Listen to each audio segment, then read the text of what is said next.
एक औरत ने 18,000 किलो का धनुष छोड़ दिया। नौजवान आगे उत्तेजित होकर चला। उसने एक हाथ से धनुष उठा लिया, लेकिन वो नौजवान दक्षिण में पैदा हुआ था। वहाँ मर्दों को मार्शल आर्ट सीखने की इजाजत नहीं थी, लेकिन उसने अपनी माँ से छुपकर मार्शल आर्ट सीखा। पर ये सीन उसकी माँ ने देख लिया। उसने लकड़े का डंडा उठाया और नौजवान को मारा। फिर वो घुटने टेक कर नौजवान से बोली कि मर्द मार्शल आर्ट्स नहीं सीख सकते। इतने सालों से कोई मर्द 5 स्टार लिस्ट में नहीं आया, लेकिन नौजवान को कोशिश करनी थी। पता चला कि नौजवान दक्षिण का राजकुमार था। तो जब नौजवान पैदा हुआ, उसकी सुरक्षा के लिए महिला सम्राट ने दासी को कहा कि उसे महल से ले जाए। 18 साल बाद अपना पेट पालने के लिए नौजवान ने सड़क पर एक मांस की दुकान लगाई। उस दिन नौजवान की मुलाकात जनरल की भतीजी से हुई। उसने नौजवान से 1000 रुपए के हफ्ते की मांग की, पर उसने कहा, इतना पैसा क्यों दूं?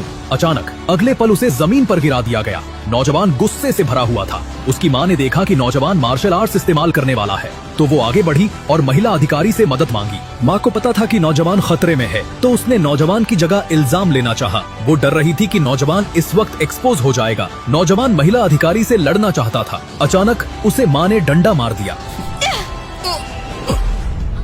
मेरे लिए घुटने पर बैठो। माँ,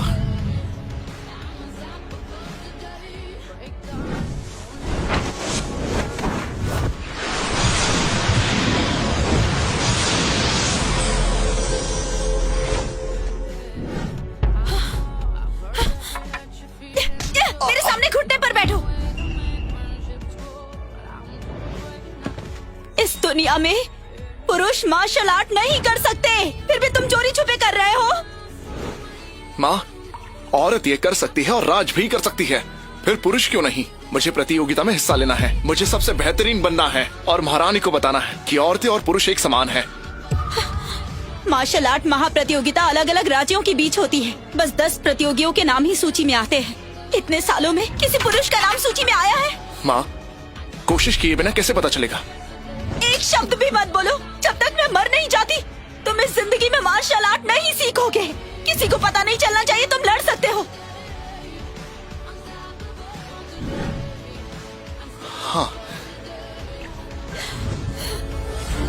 मैं तैयार हूँ। अरे वाह, ये हुई ना बात। चलो जल्दी। इतनी बड़ी बड़ी बातें कर रहा था, अब देखो ठीक कर जा रहा है। शर्म वाली बात है ये तो। और अभी से पंगा लेना ही नहीं चाहिए। अरे देखो कैसा झुका हुआ है ये। कितनी शर्मनाक बात है ये। देखो देखो, बिना वजह फंस गया ये तो। अब दोबारा देखो ये तो घुटने के बल चल रहा है। मैंने कहा था तुमसे। अकड़बाज का यही अंजाम होता है।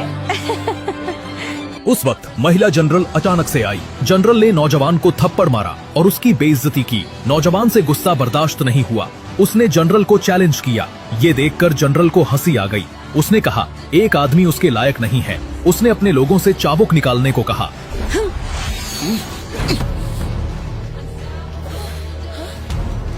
मेरी माँ को हाथ तो लगाओ, फिर देखो क्या होता है। ये क्या हो रहा है?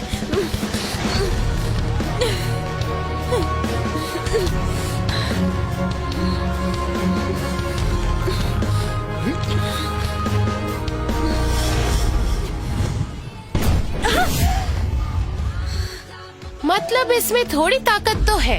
इसे पकड़ लो, ये सेनापति के पैर अच्छे से दबाने के काम आएगा। मार्शल आर्ट महाप्रतियोगिता 2 दिन बाद है और तुम अपना वक्त यहाँ क्यों जाया कर रही हो? युद्ध देवी को प्रणाम। युद्ध देवी को प्रणाम। युद्ध देवी? ये तो मार्शल भगवान मंदिर की किया देवी है। अमीलिया। हाँ हाँ, युद्ध देवी को प्रणाम।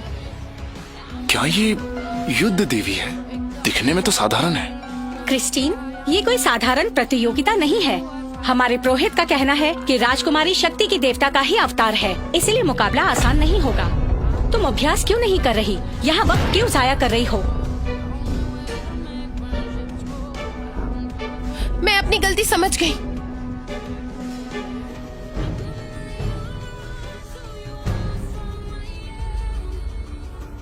पुरोहित की भविष्यवाणी को भूलना मत। प्रतियोगिता में अगर कुछ भी गड़बड़ होती है तो निबिया बहुत बड़े खतरे में होगा। समझ गई।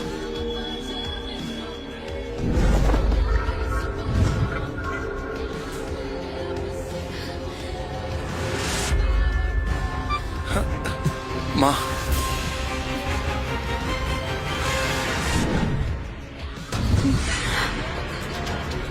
सुनिए, क्या हम इसे ऐसे ही जाने देंगे? उसने आप पर चुप रहो।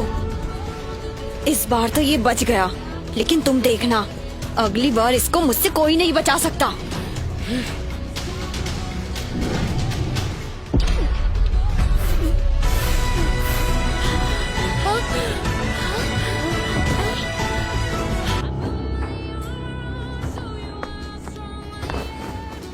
महारानी, आपको प्रणाम। युद्ध देवी, प्रतियोगिता परसों है, क्या आपको पूरी तरह से यकीन है?